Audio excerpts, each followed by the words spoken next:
Welcome back to the channel. This is Sean's Take on Things. I'm Sean. Today we're going to talk about setting up a bar in your house for entertaining and what cocktails you should know how to make. Stick around.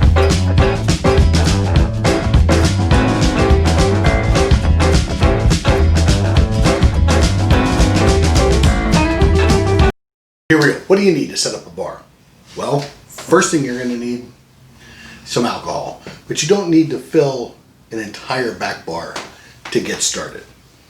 And that's one of the things we really want to talk about, is you only need a bar to make the drinks you're going to drink. Just stands to reason. But regardless of what you're going to drink, as long as you're not just opening beer, if you're going to start drinking maybe Manhattans, margaritas, mojitos, something at your house, you're going to want to be able to make the drinks properly. And what do you need? So to set up a good basic bar, you're going to need a Hawthorne strainer. This is for straining liquid and leaving ice behind. And then we have our Boston shaker, which is a mixing glass, a pint glass, and a tin that fits over for shaking cocktails. And then the Hawthorne strainer fits the pint glass perfectly to be able to pour the cocktail. You'll also want something to stir a drink in that you can also pour. This glass I got from Amazon. It was fairly inexpensive. And it also came with its own Hawthorne strainer. You only need one of these, but I ended up with two just for looks and giggles. You're also going to need a way to measure alcohol. Cocktails are recipes, and you're going to need to make them accurately.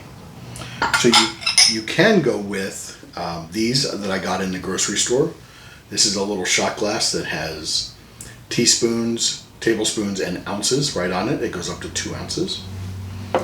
And then this one from Anchor has all different kinds of ounces, milliliters, tablespoons, teaspoons. So that's a really nice. When I make pictures of margaritas, I use one of these to make sure I'm getting the ratios right. You can get a jigger.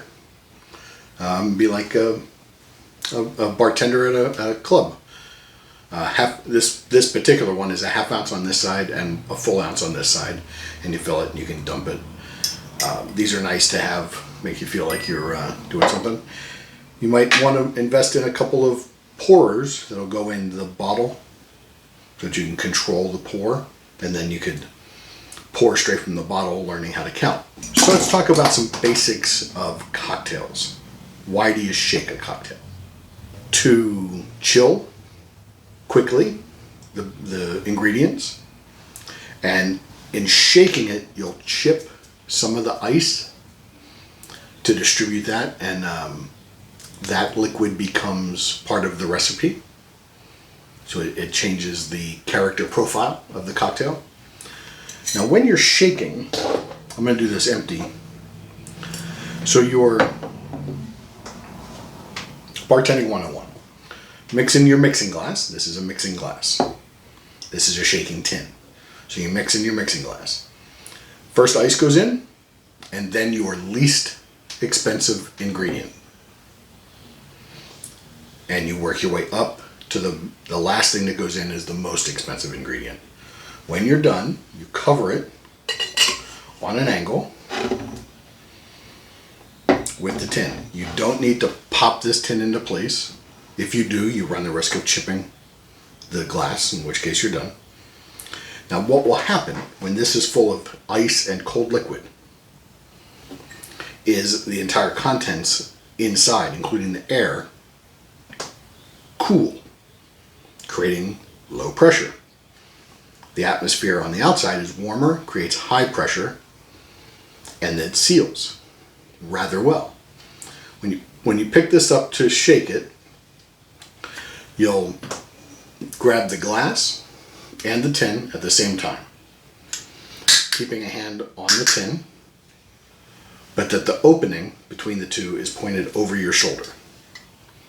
That way, if there's any liquid there that splashes, it splashes on your shoulder or over your shoulder and not on the person you're making the drink for. And then you shake the glass rather violently. We'll go through that specifically when we're actually making drinks. But then when you're done, everything goes back into the mixing glass, and you'll tap this side, and it'll bounce this side, creating an opening to let some air in, release the pressure, and the thing comes off. All right, that's the fundamentals of a tin. And then you'll use your Hawthorne strainer, holding it and the glass to pour. You don't need a lot of glasses on your bar. You will need a rocks glass. This is a rocks glass. What is rocks? Rocks is ice. So in a rocks glass, you can pour a drink neat, which is neat meaning pouring directly from a bottle into the glass at the same temperature, no ice, and it's served just like that. If you're going to serve a cocktail up means that you're probably going to use the shaker and mix the glass and chill it. And then you're going to pour the liquid into a glass served without ice. Maybe a coupe glass. You could serve up, and certainly everyone will recognize one of these, martini glass. Martinis are almost always served up. Sometimes on the rocks, but not very often. And then of course there's a shot glass. If you have these three glasses, you're doing really well. You can make a lot of different ones. The glass I'm missing is a highball glass. A lot of people will just use a pint glass as a highball. Highballs are 2 ingredients, and you tend to say them both when you order. A 7 and 7, rum and Coke, ounce and a half of rum, Coke, rocks.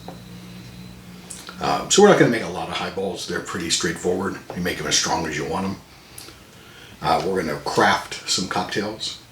So on your bar, in addition to basic glassware, you're also going to want some olives. If you're going to be making martinis, absolutely need the martini olives. Some maraschino cherries. You can get these in your grocery store in that beverage section where they have bitters and all of those things. Or maraschino cherries. You're also going to need some fruit, an orange for wedges, slices, and limes and lemons for garnishes. And the garnishes are part of the beverage, so it's important to make sure you have those. So if you're going to be cutting fruit, you're also going to need a knife that is sharp. You don't want to be messing around with these fruits trying to cut twists and things with a dull knife. And a cutting board. And of course, your bar towel. Always have a bar towel. You will want to have ice. Now let's talk about ice for a second. If you look around YouTube, you're going to see a lot of people talking a lot of different things about ice. Clear ice, square ice, round ice.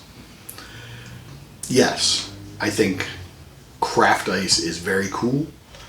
They make round ice that barely fits in a rocks glass so that it just looks cool, or the big blocks that barely fit. They're very cool. And there's people that will take their bar spoon and crack ice to serve a drink. I don't consider that entry level. We're talking about setting up a bar. So the ice from your refrigerator will be fine, as long as it only tastes like ice. If it smells bad, if it tastes bad, go buy a bag of ice. As long as it tastes like ice, it'll be fine. Some other things you may want to have on hand. grenadine and Rose's lime juice. We're going to be making margaritas, perhaps. Red and green. Some tonic, some club soda. And you're going to want to get some bitters. Also in the grocery store, you can also get these in the liquor store. There's always a section to get bitters. And there are different kinds of bitters. Right now, we're only going to be talking about these bitters. This is Bar 101 bitters. We'll even at some point get into making our own bitters, which is a whole different level. But for right now, we're going to buy these. So that's a basic setup. If you're going to put a pourer in, it is always best to show what the alcohol is, so that then when you're looking at the pour spout, it's coming off to your left with the label pointed forward. Now, some people will hold here and pour. I have had nozzles let loose, and it's not fun. So I always hold here, hold the neck of the bottle, and lay one finger right across the pour spout. And then you can pour. It's a fun way to pour. You certainly don't need them, but it does make you feel like a bartender. So with that, let's actually make some cocktails. The old-fashioned. Why is it called an old-fashioned? Well, it harbingers back to a day when all drinks were made with sugar, bitters, and a brown liquor. After slings and frappes and a lot of other drinks started taking over, people wanted... There's a story that a man walked into a bar and said, "Please make me a drink in the old-fashioned way." And this is the drink that he made. It's a very straightforward drink, and it's a really good one. So you will need a rocks glass, and we won't put any ice in it to start. So we're going to have sugar, bitters, and in this case, bourbon. We're going to do a cube of sugar, 3 dashes of bitters right onto the sugar,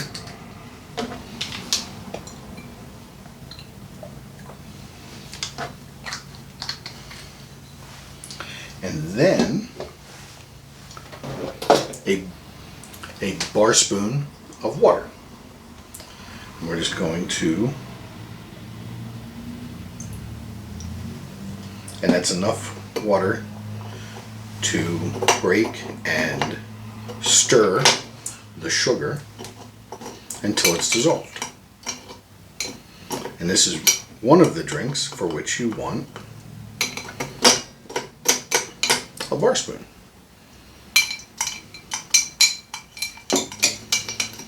And you want that to be mostly dissolved. Oops. Alright. So we get that.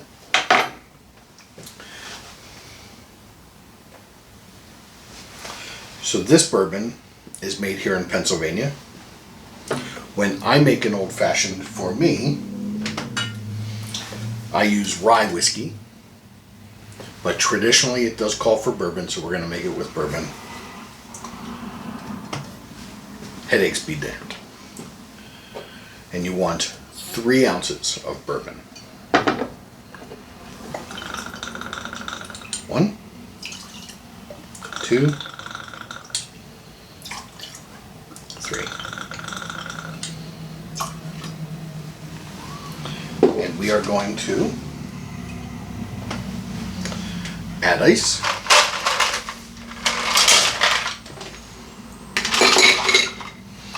When you put ice in a glass, do shield your customer or the person you're making the drink for so that it doesn't splash them. Take your bar spoon again, incorporate all of the ingredients, and then you'll want a piece of orange rind, And you want to express some of that oil by twisting it tight. It'll bring out some of the oil. And you just rim it a little and drop it in. And that is an old-fashioned drink. Let's make one of the most famous drinks ever, and one with the most variations. The traditional martini. We're going to go ahead and make the traditional recipe, and then we'll talk about why it's so many variations. So you're going to need something to mix the drink in, and we're going to stir it. We're not James Bond. We'll talk about James Bond in a minute. And we'll need a martini glass. Oh, the thing I didn't talk about for a basic tool is a spoon. This is in fact a bar spoon. It's good for stirring drinks. When we get into advanced bartending, it's good for layering, using the back of the spoon to layer alcohol into a glass to make a layered drink. And they're just cool to have. And you can muddle with it, you can crack ice with it, you can do anything you want with it. But I did forget to mention that earlier. So we're going to go ahead and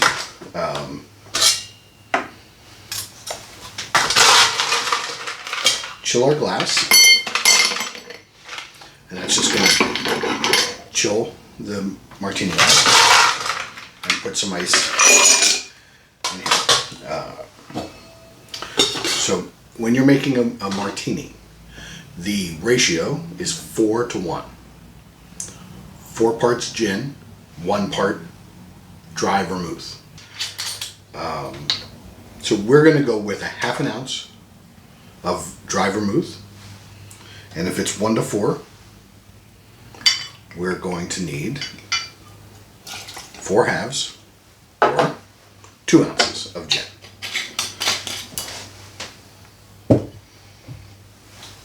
All right, so we'll use our 1 ounce side. Do 1, 2. Whoops. There we go. That's why Bartels always smell like gin. Take your spoon, stir. This is not you're not mixing cake batter. You're just getting that vermouth incorporated through the gin. Okay.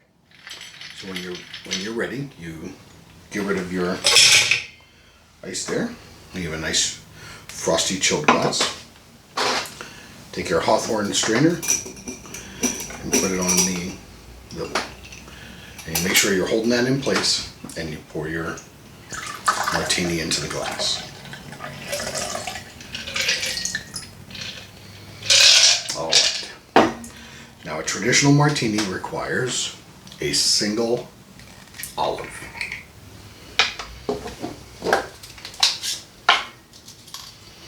And you take 1 olive,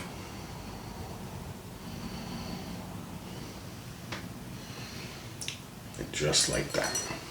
There is your quintessential martini.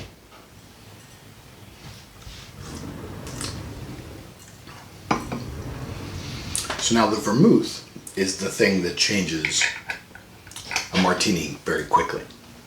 If somebody says they want a dry vermouth, a dry martini, you reduce the amount of vermouth. A desert dry martini is pretty much chilled gin in a glass. A vodka martini would be the same cocktail made with vodka, not gin. Makes sense. If you make a Gibson, you make this exact drink, but instead of an olive, you put in an onion, a little cocktail onion. There are many, many, many variations of a martini. So if you learn how to make the first one, it'll serve you well going forward.